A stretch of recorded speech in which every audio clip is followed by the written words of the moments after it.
तो हेलो सांग माने welcome to GTO blogger YouTube channel को आपण मानक स्वागत जनाऊँगी। सांग माने आज विषय होउची बहु पुरातन अंधेईपुली मेलन विषय में आपण मैंने तो बहुत जानी थे। तो सेठी की डीजे बाजिबो बेंगल सेटअप बाजिबो कि नहीं आमर लोकल डीजे कौन आसीबो आइचर कौन आसीबो से विषय किसी आपण मानक जनवाई मुझे भिडियोटी को स्टार्ट कर। बहुत बड़ा दुखर कारण है कि एथर अंधेईपुली मेलन में कौन सी प्रकार बेंगल सेटअप एलाउ कर दिया ना कि आसब ना आपण मैंने क्या भरोसा रुहतु ना कहीं ये कौन सी बेंगल सेटअप आसब ना ओनली आइचर कि टलर आसबार संभावना बहुत अच्छी।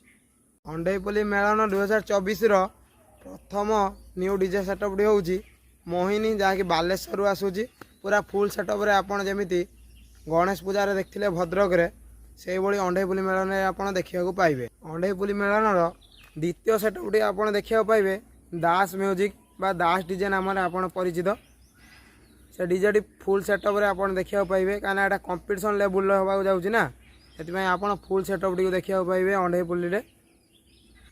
3 नंबर डीजे सेटअप टी हूँ फायर मिक्स जहाँकि तिहिड़ी आसी भद्रक तिहिड़ी आप जानी थे। से डीजे टी भी आप पूरा फुल सेटअप रे देखा पाइबे मस्त लाइट अवेलेबल।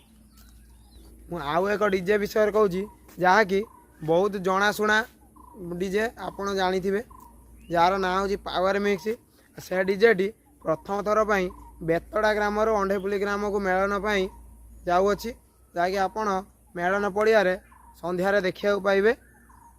आउ एक डीजे विषय आपण मानू कह जाऊँगी जहाँकि 5 नंबर डीजे।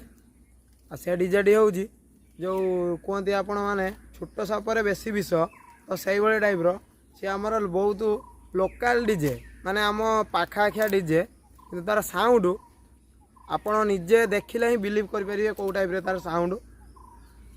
से डीजे टी हूँ जहाँकि नलांग चिंगड़पुर ग्राम एसआर म्यूजिक नाम परिचित। तो आपण से डीजे टी को टलर रे देखा पाइबे।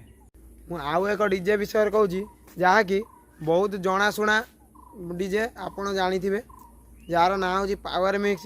से डीजे टी प्रथम थर पर बेतड़ा ग्राम अंधेईपुली ग्राम को मेलन जाऊँगी जहाँकि आप मेलन पड़िया संध्यारे देखा पाइबे।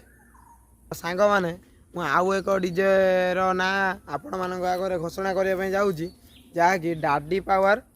तो से डीजे टी मु कन्फर्म नुहे तो मेलन को आसी पारे कि न आसी पारे।